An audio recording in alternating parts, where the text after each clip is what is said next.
आज मैं chemistry point of view के साथ साथ एक ऐसी चीज आपको एक्सप्लेन करूंगा जो शायद हो सकता है कि बहुत सारे जगहों पे आपने मतलब शायद पढ़ा हो चाहे नहीं पढ़ा हो। देखिए, आपने देखा होगा कि बहुत सारे जो इंसेक्ट्स होते हैं वो पानी पे चल सकते हैं। इन जनरल पानी पे चलना पॉसिबल नहीं है ना? यही है नेचर की इंजेन्युइटी और अडेप्टेशंस, कि नेचर किस तरीके से चीजों को डिजाइन करती है कि वो कंपेटेबल रहें। देखिए, वाटर में क्या होता है, हाइड्रोजन बॉन्डिंग रहती है और अपना एक सरफेस टेंशन रहता है। तो जो टिड्ढा होता है, मैं इसको टिड्ढा बोलूंगा, अब हमें नहीं पता तुम्हारे यहाँ पे इसको क्या बोलते हैं, तुम चाहो तो इसको इंसेक्ट भी बोल सकते हो।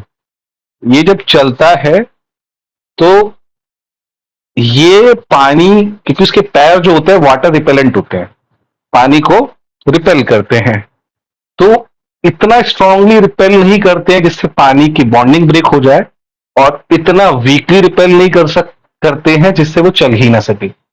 तो there is a fine balance, और उसी की वजह से टिड्ढा जो है बहुत इजीली, मतलब आराम से मूव कर पाता है। बहुत सारे मतलब एग्जांपल्स हैं कि वो स्मूथली स्मूथली एक सरफेस पे मूव करता है, सरफेस पे मूव करते करते आगे बढ़ता है। ये जो बैलेंस है सरफेस टेंशन, और सरफेस टेंशन उसकी हाइड्रोजन बॉन्ड एसोसिएटेड है जो वाटर है, ठीक है। और उसी वाटर रिपेलेंट नेचर की वजह से वो मूव करता है। तो बहुत सारे एग्जांपल्स हैं जहां पर मतलब एक one of the finest example जो मैं समझ पाया। और मैं इस चीज के बारे में क्यों बात कर रहा था, क्योंकि वाटर रिपेलेंट चीजों के बारे में आपने सुना होगा कि आप वाटर रिपेलेंट पेंट्स की बात करते हैं, अभी तो वाटर रिपेलेंट क्लोथ्स की भी बात होते हैं। जो एथलीट्स होते हैं वो इस तरह के कपड़े बनाना चाहते हैं कि जो मतलब पानी को बहुत बाहर फेंके, बहुत सूख जाए, तो वो उनमें यही प्रॉपर्टीज होती हैं, ठीक है। इसी तरीके बहुत सारे हैं।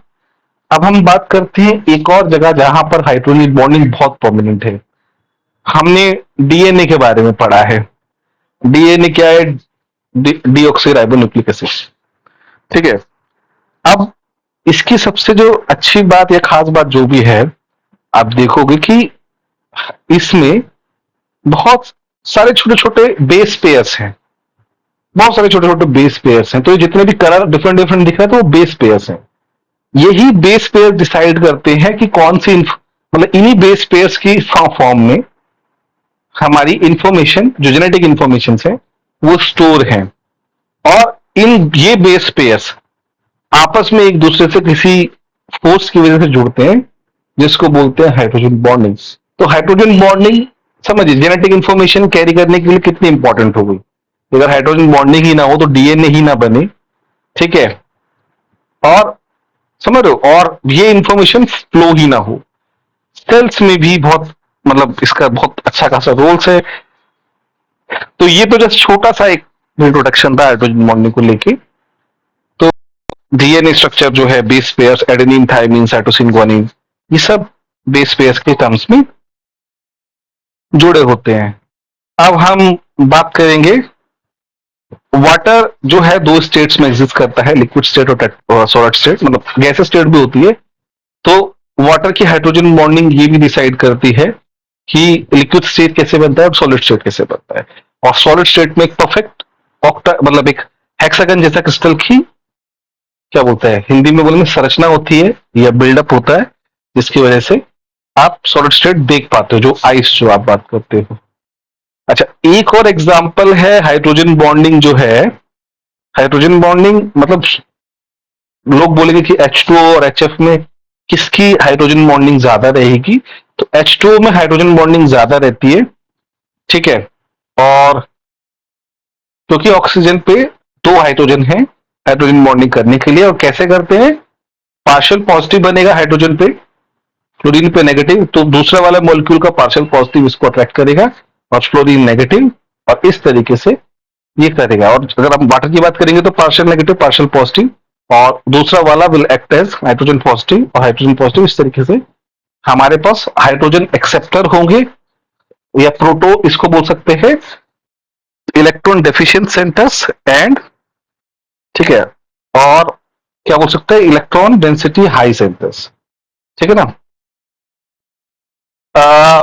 हाइड्रोजन बॉन्डिंग की वजह से ही हमारे जो दो कंपाउंड हैं, ये पैरा हाइड्रोक्सी बेंजल्डिहाइड है और ऑर्थो हाइड्रोक्सी बेंजल्डिहाइड है। ये इंटर, अगर इंटर है मतलब अगर ये दोनों के ऊपर मतलब अपनी जैसे मॉलिक्यूल के साथ में कर सकता है, तो ये सॉलिड होता है, ये लिक्विड होता है। जो ऑर्थो वाला है वो लिक्विड है। तो केमिस्ट्री में भी अच्छा खासा ये रोल है। एक बार एग्जांपल देखते हैं। हाँ, तो ऑर्थो हाइड्रोक्स ऑर्थो नाइट्रो फिनॉल जो है उसका बॉइलिंग पॉइंट कम होता है। किसकी वजह से? क्योंकि इसमें होती है inter hydrogen bonding, inter molecular hydrogen bonding, इसमें इंट्रा मॉलिक्यूलर हाइड्रोजन बॉन्डिंग होती है, इसलिए इसका बॉइलिंग पॉइंट कम होता है। क्लोरल हाइड्रेट्स, मतलब मैं बहुत सारे एग्जांपल्स इकट्ठे कर करके लाता हूं और तब पढ़ाता हूं। क्लोरल हाइड्रेट ऐसा एक मतलब एल्डिहाइड, मतलब ये जिसे आपने क्या बोलते हैं, मिथेनॉल नहीं, इथेनॉल जो होता है एसिटाल्डिहाइड होता है। एसिटाल्डिहाइड में अगर जो अल्फा हाइड्रोजन से क्लोरीन से रिप्लेस कर दे, तो इट्स कॉल, अगर उसमें तुम वाटर ऐड करने की कोशिश करोगे तो इक्विलिब्रियम हमेशा इस प्रोडक्ट साइड में हाइड्रोजन बॉन्डिंग की वजह से फेवर करता है। इसको बोलते हैं क्लोरल हाइड्रेट्स। यहां पर भी हाइड्रोजन बॉन्डिंग का एक रोल है। इसी तरीके से जो हाइड्रोजन बॉन्डिंग जब इनोल्स में होती है, जो हमारे इसको बोलते हैं एसिटाइल एसीटोन, तो एसिटाइल एसीटोन में जब इनोल इनोलाइजेशन होता है, तो क्योंकि ये मॉलिक्यूल सेल्फ मतलब इसको बोल सकते हैं इंटर मॉलिक्यूलर हाइड्रोजन बॉन्डिंग कर रहा है, इसकी वजह से इसका बॉइलिंग पॉइंट भी लो हो जाता है।